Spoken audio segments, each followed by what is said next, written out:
हाँ बच्चों, हम लोग क्लास 12th में फिजिक्स में लाइट वाले चैप्टर में इस समय पढ़ रहे हैं।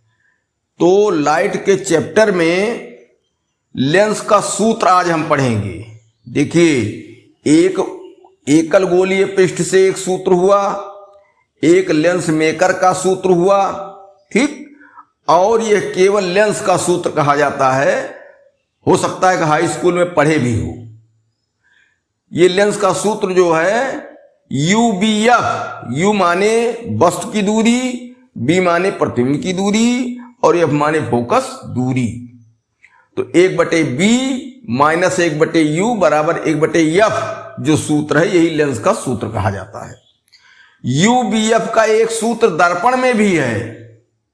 वहां क्या है, 1/b प्लस 1/u, वहां माइनस कहीं नहीं है, बराबर 1/f। तो वो दर्पण के लिए है वस्तु की दूरी, प्रतिबिंब की दूरी, फोकस दूरी में संबंध, और ये जो लेंस का सूत्र है ये लेंस के लिए है। लेंस के लिए वस्तु की दूरी u, प्रतिबिंब की दूरी b और उसकी फोकस दूरी f। तो UBF दर्पण के लिए भी है और लेंस के लिए भी है। तो हम लोग आज लेंस वाला पढ़ेंगे। तो लेंस में क्या, लेंस के लिए, लेंस के लिए UBF में संबंध, ठीक। देखिए, कोई भी डेरिवेशन करना है तो उसमें जो सूत्र है उसको कोने में यहां लिख लेना चाहिए। यह है 1/b माइनस 1/u बराबर 1/f। ये हमको लाना है, आज हल करना है। तो वस्तु की दूरी, प्रतिबिंब की दूरी और फोकस दूरी। तो इसके लिए क्या करेंगे कि हम एक लेंस का चित्र बनाएंगे, लेंस के लिए वस्तु रखेंगे, फिर उसका प्रतिबिंब बनाएंगे, ठीक, और उसी में इन दूरियों का हम प्रयोग कर लेंगे। अंत में हमें BU और F में सूत्र लाना है। तो यहां अब जो है बनाया जाए लेंस।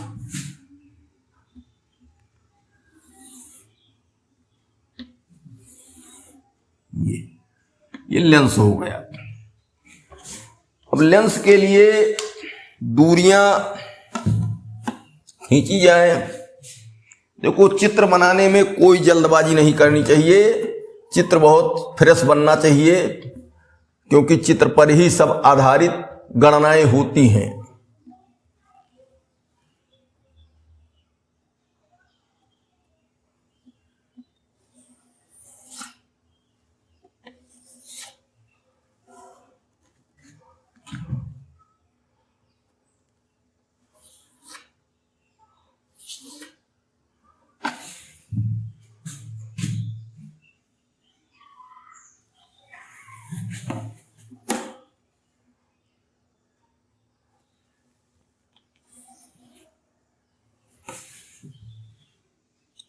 ये इसका यहां F1 और यहां 2F1, इसका यहां F2 और यहां 2F2। ये प्रकाशिक केंद्र के लिए खींच दिया जाए। ये प्रकाशिक केंद्र C हो गया, ठीक। अब वस्तु रखी जाए। वस्तु कहां रखी जाए? वस्तु रखने के लिए ये बिंदु ले लो, 2F1 और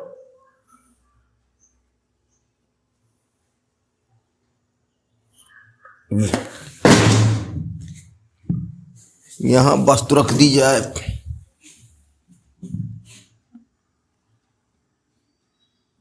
ये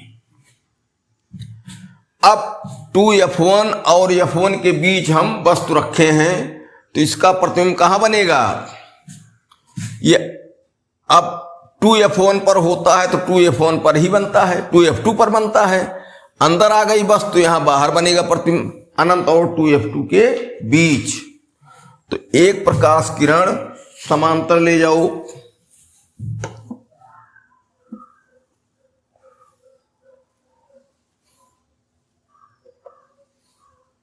ये, और अब ये कहां?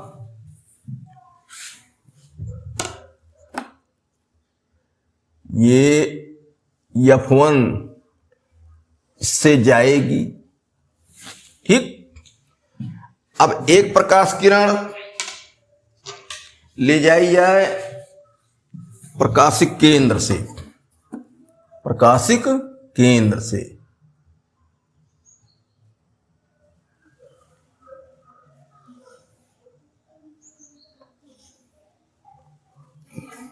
और ये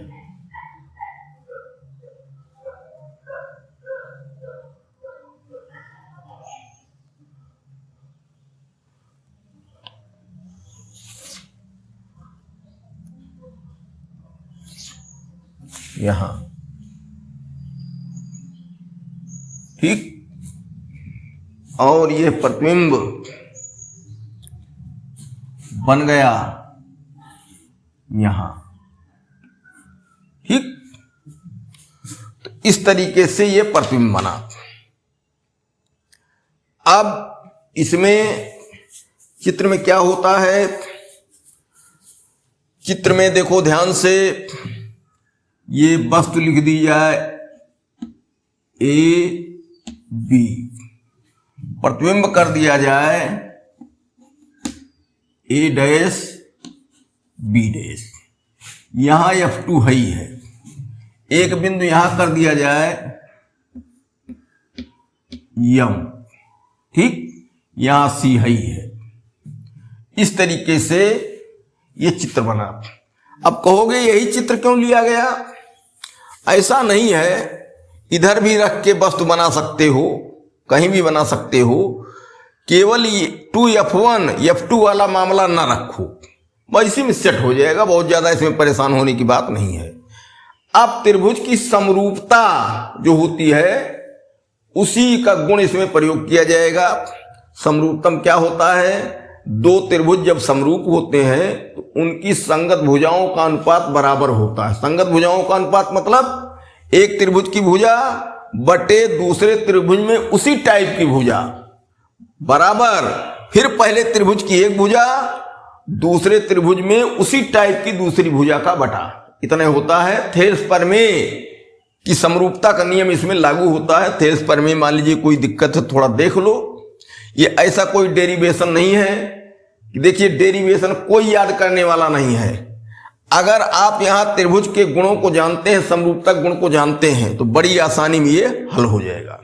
अब करना क्या है? देखो एक त्रिभुज तो हम क्या इधर ये ले लेंगे, एक त्रिभुज हम थोड़ा सा सेट कर दे रहे हैं, पहचानने में आसानी होगी। ये ठीक, इसमें देखो क्यों इसको हमने लिया, एक ये दूरी आ रही है और एक ये दूरी आ रही है, दो दूरियां, ठीक, और एक यह दूरी और यह दूरी, तो दोनों ये समकोण त्रिभुज बन रहे हैं। हम नंबर डाल दे रहे हैं 1 और 2,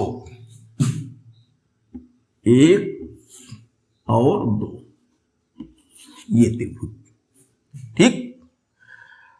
अब एक त्रिभुज क्या होगा, दूसरा ABC, ये वाला त्रिभुज, और इसके संगत त्रिभुज होगा CA'B'। यहां त्रिभुज नंबर 2 इस त्रिभुज में आ जा रहा है थोड़ा सा, लेकिन अब त्रिभुज लेते समय हम नाम लिखते रहेंगे तो बात क्लियर हो जाएगी। ठीक, तो इनको लेने से क्या फायदा हुआ, ए बी सी लेंगे तो ये दूरी आ गई, ये दूरी क्या होती है, बस्ट की दूरी, ये हमारी यू हो जाएगी। एकदम साफ साफ यू देखो मिल रहा है। ये दूरी क्या हो जाएगी, बी हो जाएगी। अब यह दूरी कैसे हमको मिलेगी, यह दूरी बी हो गई और इन दोनों दूरियों के द्वारा ये मिलेगी। और यह दूरी क्या, प्रतिबिंब की वस्तु की लंबाई और ये प्रतिबिंब की लंबाई। तो इनका प्रयोग करते समय हम त्रिभुज में अन्य दोनों भुजाओं का लाभ पा जाएंगे। ठीक, यही जो है हमारा चित्र हो गया। अब इसमें कहां से शुरू करें, एक त्रिभुज 1 और 2 ले लो, समरूप त्रिभुज है, तो ये भुजा लंब, उसके साथ ये भुजा लंब। ठीक, और ये दोनों संगत हो गई, और ये भुजा और ये भुजा, ये दोनों समकोण त्रिभुज हैं, इसलिए समरूप हैं। भाई ये कोण बराबर और ये कोण बराबर, ये सम्मुख सम्मुख ये कोण बराबर। जब त्रिभुज में दो कोण बराबर, ये कोण क्या, ये हो गया 3 कर दो, ये हो गया 4। यहां समकोण है ही है सी के पास, और यहां भी समकोण है, यहां भी समकोण है। ठीक, और इस त्रिभुज में यहां और यहां इन दोनों सम्मुख जो हैं ये भी, ये 5 और कोण 6 हो गया। ठीक, कोण 6।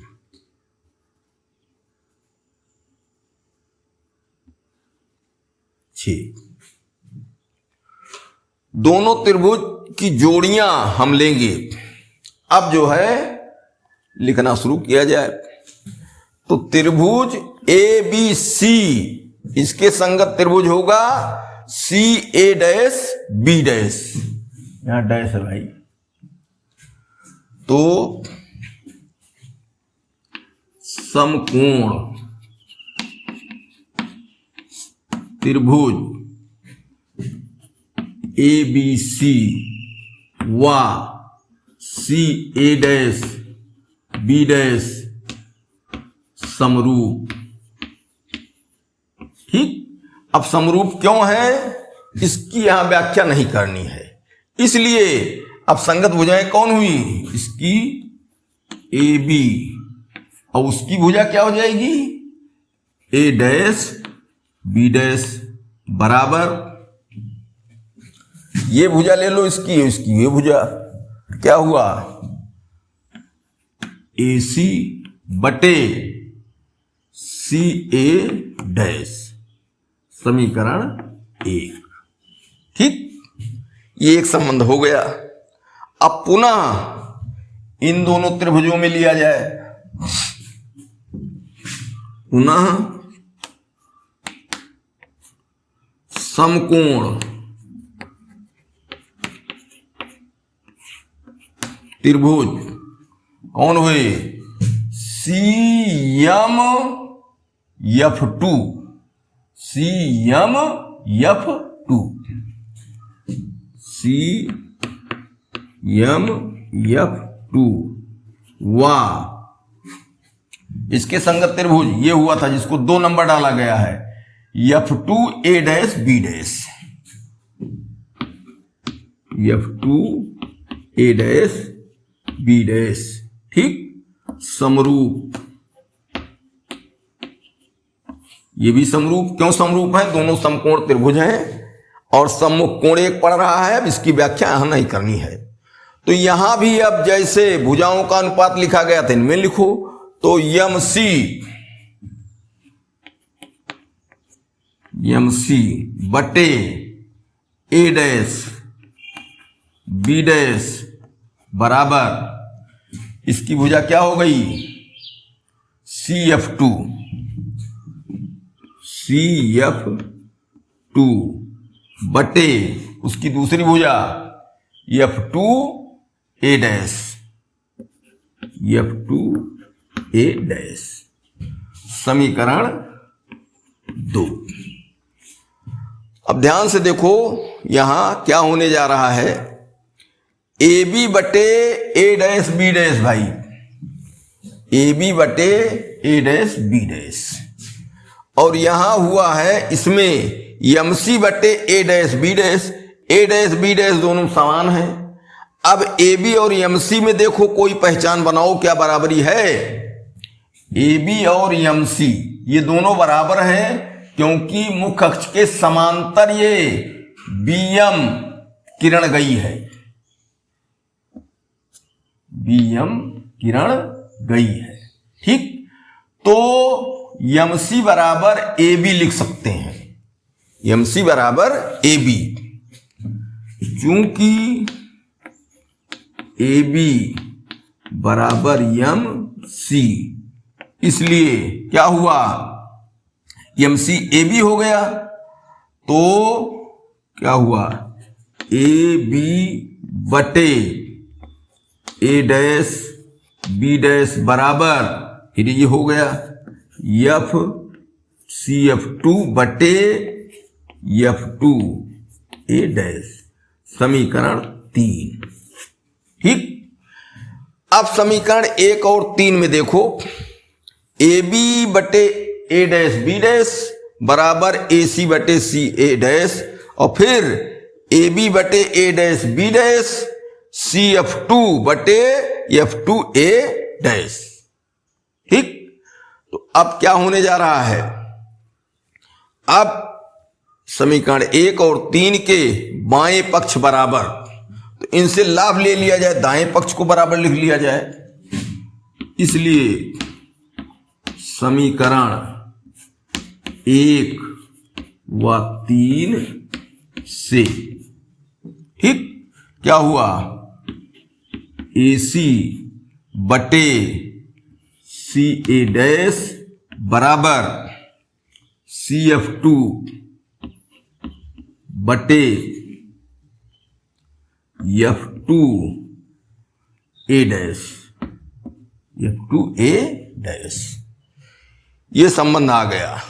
ठीक, अब इसी में सब पहचानो, ए सी ये और ये हो गई यू, साफ साफ। सी A dash, C A dash ये क्या हो गई, बी। ठीक, C F two, C F two ये क्या हो गई, एफ टू ए हो गई, फोकस दूरी एफ, फोकस दूरी एफ।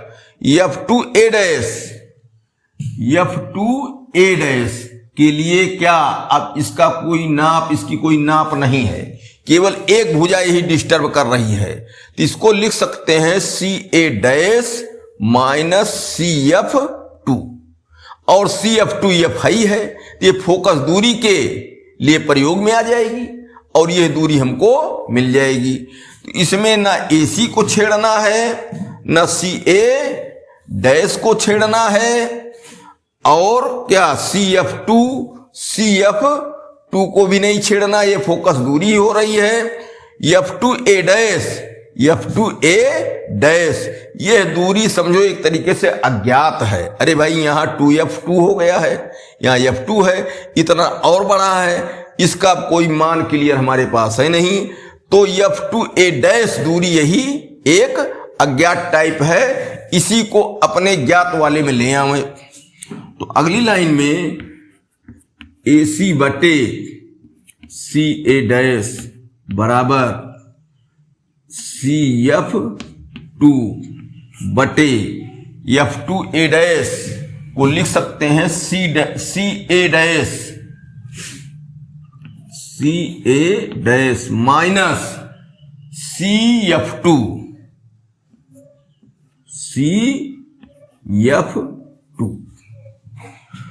बस अब कुछ नहीं करना है, सब दूरियां आ गई। AC देखो U में सेट हुआ, CA डैश ये B में सेट हुआ, CF2 ये फोकस दूरी F में सेट हुआ, CA dash C A dash, ये क्या हुआ, ये पूरा बी में सेट हुआ, और सी एफ टू फिर फोकस दूरी में सेट हुआ।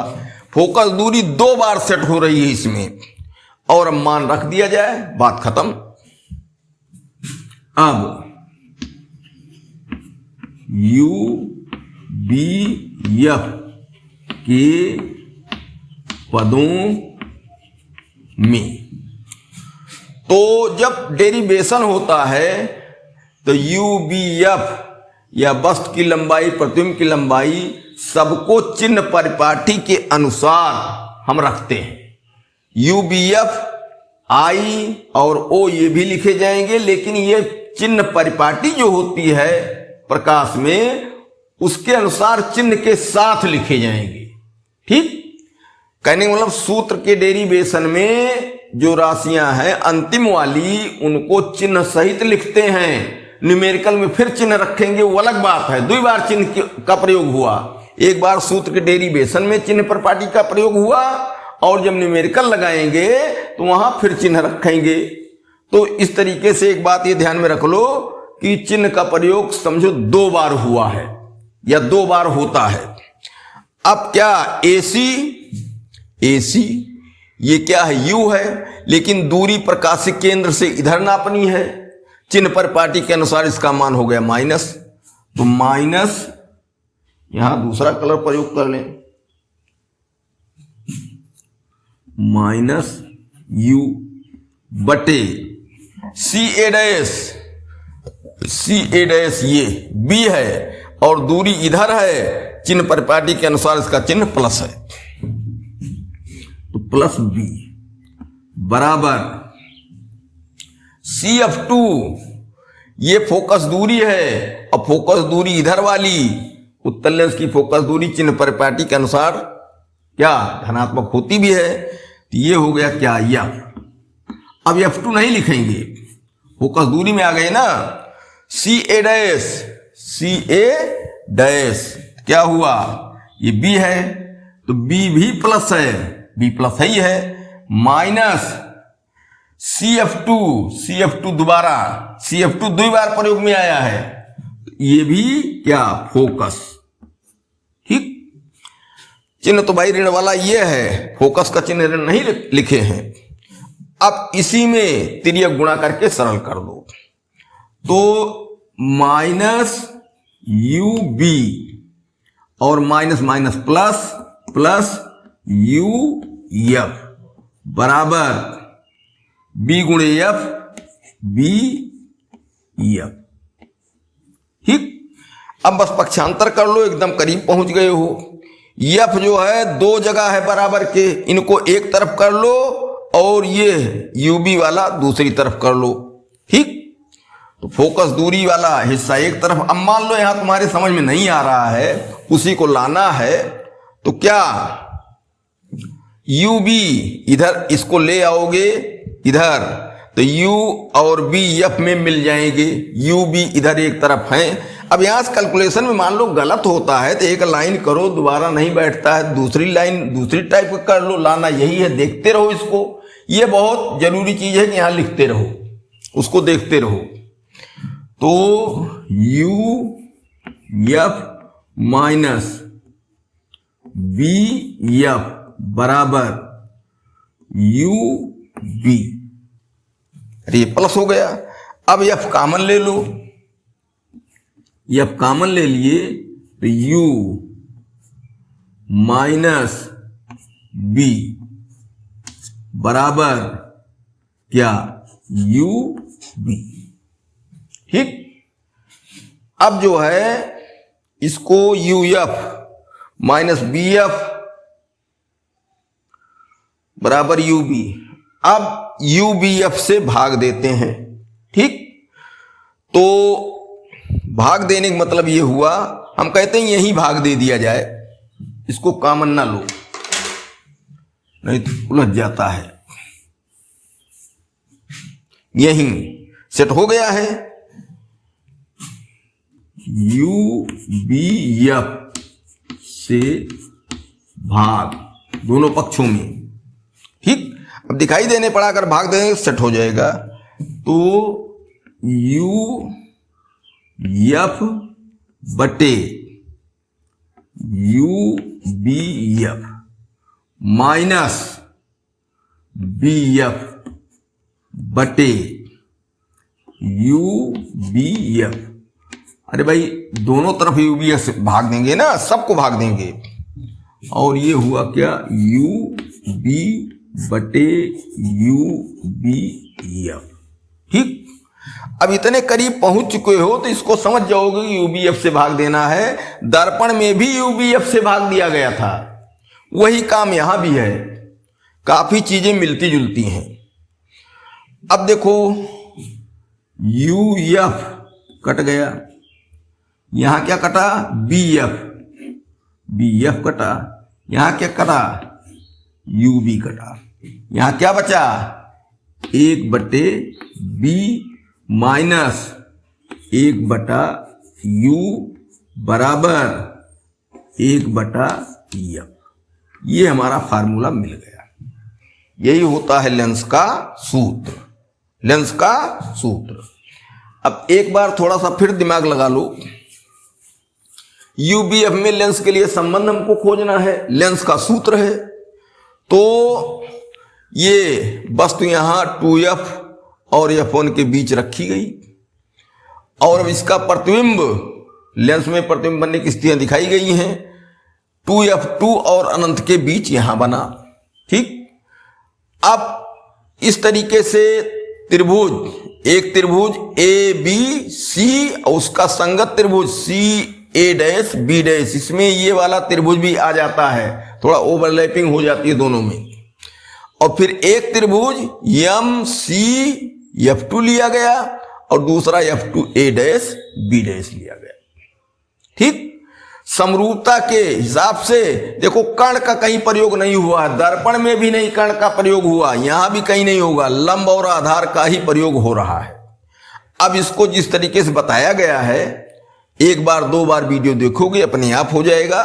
समरूपता का नियम त्रिभुज का थेल्स प्रमेय से पढ़े हो, जानते हो। अगर कहीं दिक्कत है तो थेल्स प्रमेय फिर से देख लो, समरूपता क्यों ऐसी होती है। समरूपता के लिए यहाँ जो भी त्रिभुज की जोड़ी ली जा रही है वो समकोण त्रिभुज है, एक कोण 90 अंश पड़ता है और एक एक कोण सम्मुख हो जाता है, यहां दोनों में एक कोण ये सम्मुख और एक कोण ये सम्मुख। ठीक, तो त्रिभुज समरूप हो जाते हैं। और यह एमसी और एबी बता रहे हैं, दोनों त्रिभुजों में कॉमन रूप में प्रयोग किए जाते हैं, और एमसी बराबर होता है एबी। यही एबी दोनों समीकरणों को, दोनों त्रिभुजों की जोड़ी को जोड़ देता है, बस मान रख दिए। और तब एक जगह जान लो, केवल एक जगह तोड़ना है नीचे, और बाकी सब काम की चीजें आ जाती हैं एक बार में।